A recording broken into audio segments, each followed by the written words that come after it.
going on, Jerome's beautiful Monday. Birds are chirping and stuff, and it's time for another Vikings news dump. That's right. In the afterglow of the first preseason game, Sling and Sam Darnold looked good. The first drive, J.J. McCarthy took over the rest of the way, man. Although, game-winning drive by Jaron Hall.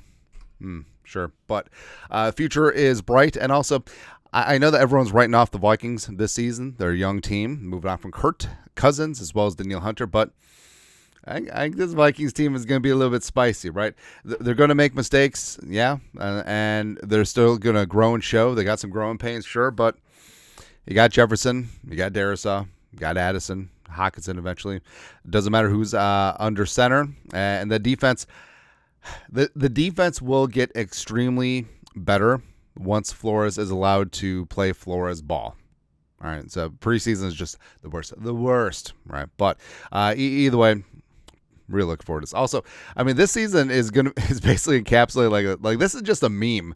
Like Sam Darnold just watching as J.J. McCarthy talking to his dad, Kevin O'Connell, and the cats and the cradle and the silver spoon. Like, I mean, Darnold knows that he's just like the placeholder, right? Like he's King Charles. Like everyone's rooting for William, right? And this is what's happened. Like, hail to the king, baby.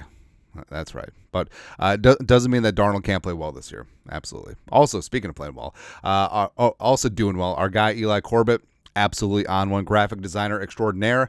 He tallied up the defensive rookies, showed out in their debut. So you got Diamond Dallas Turner, you got Bo Richter, the pride of Air Force, as well as Levi Drake Rodriguez. Senior sack, they got things together. 9 tackles, 3 sacks. Just beautiful. Just beautiful. Just getting after things. And I think all 3 could have a place on the team. Obviously, Turner's going to be the talisman on the edge. I think Richter, Richter's got a high motor. I think that joint practice and the next 2 preseason games are going to be huge.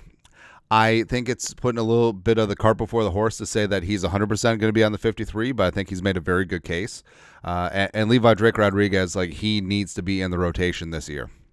He needs to be on the D-line in passing situations and just giving him a gap and blowing it up. That's great, man. Also, Levi Drake got that aesthetic going on. Like he's all sweaty. He's busting acid inside U.S. Bank Stadium. First NFL action. Woo! It's great.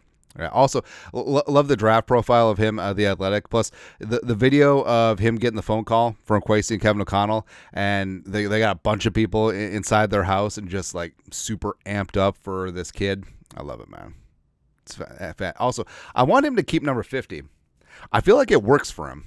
It's good. Also, of course, face paint. A lot of people were talking about how the face paint, similar to John Randall from back in the day, you have undersized defensive tackles. Levi Drake, a 7th-round pick. John Randall, undrafted, both coming from the A&I/A&M system in Texas.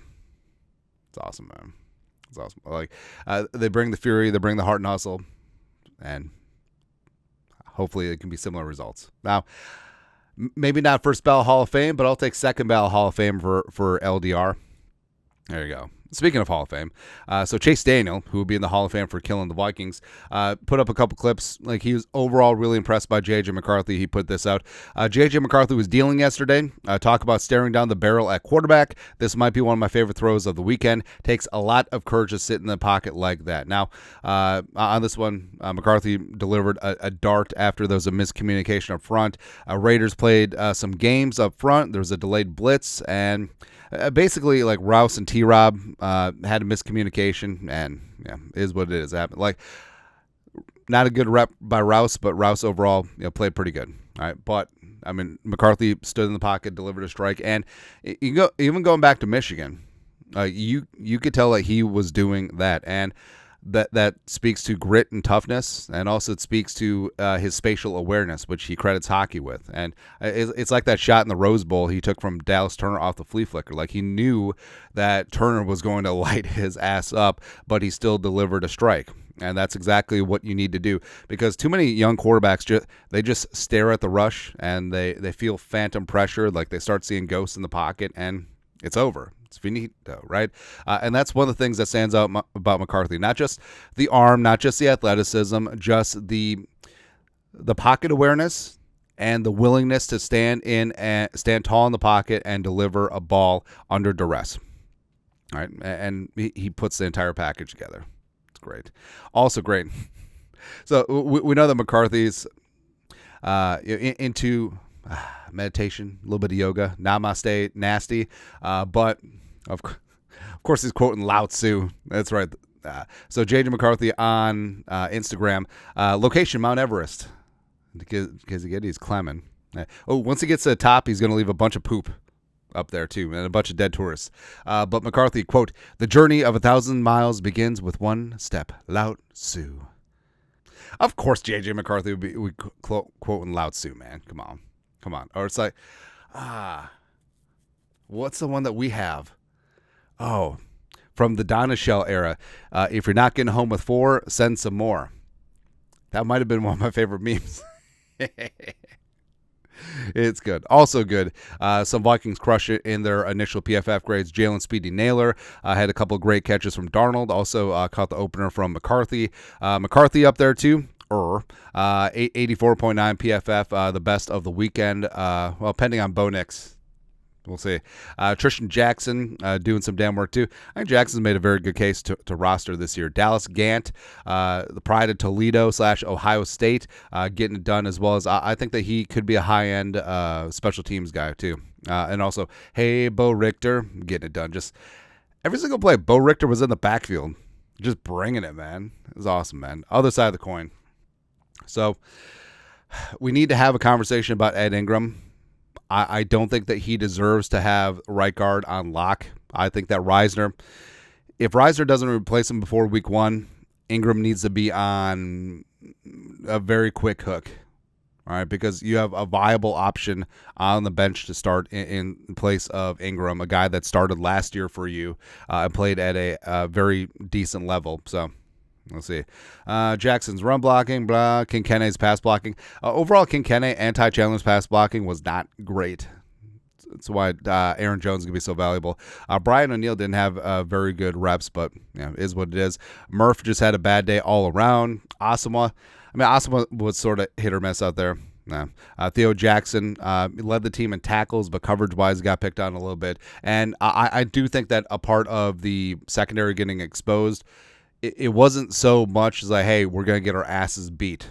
It just sort of is what it is. Like, if you're not accounting for the exotic pressures and blitzes that Flores is going to bring on a regular basis, that's greatly going to help the secondary. And also, you got to think, too, they're not showing their best stuff in the secondary. It is a lot of straightforward zone, straightforward man, and all the bluffs in disguise as like, yeah, they're keeping those under wraps. So, hey, Aiden O'Connell, Gardner Minshew, congrats. It came to play against a vanilla defense. Kamu Grugier-Hill, I still think that he's going to be a solid back. Hey, also, could he be the kicker with the modified kick rules? Who knows? Something I do know is, baby, Stephon Gilmore visiting. And, yeah, I mean, the secondary got a little bit toasted, but we listed the potential reasons. But Gilmore instantly would improve the secondary. That's right. So he landed in Minneapolis last night, probably got a steak at Manny's, visiting today. Do not let him leave the building without signing a contract. You got the cap space. You have the motivation. Just go get it done, man. Right? And I know a lot of people pissing him on. It's like, oh, he's old. He's washed. Blah, blah, blah. He actually played very well for the Cowboys last season. And the whole thing is, we put out there, is Stephon Gilmore going to be the 2019 Defensive Player of the Year, Stephon Gilmore? No. And if you expect that, you're an idiot, and you're not going to get that. And obviously, you're going to be disappointed. But is Stephon Gilmore an instant upgrade over lots of guys? But basically, does Gilmore make your outside cornerback room better? Yes, 100%. Right, and you can afford him, and it's going to be very easy to do because Shaq is going to be back off that hamstring. But missing those reps, new to the team, even though he was solid in OTAs, I mean, that could put him behind the 8 ball. Evans has been doing better. Murph had a rough preseason day, except you want him in that slot. And McLaughlin looked good, but is he ready right away? They got Moreau and Shelley as vets, and you're just putting Gilmore into that mix.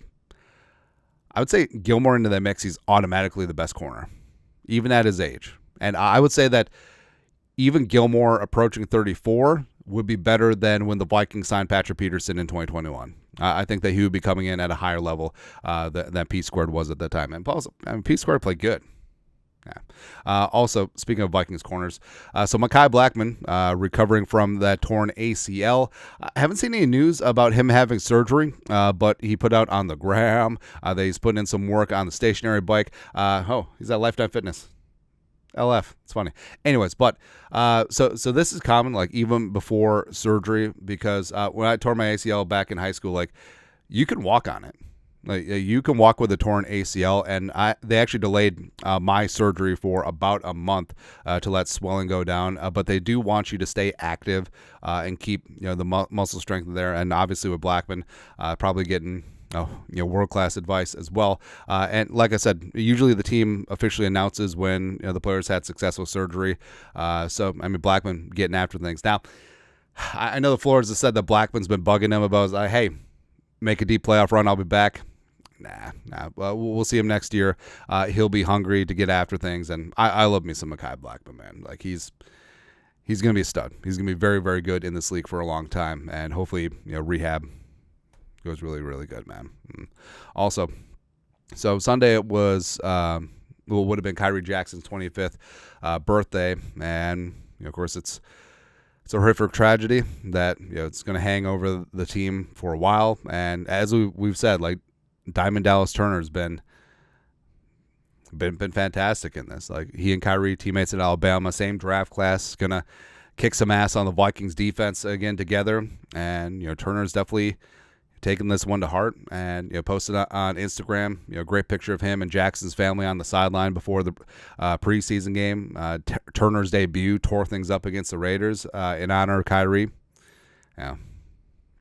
Great tribute by the Vikings in the preseason game as well. And teams dedicating the season to Kyrie.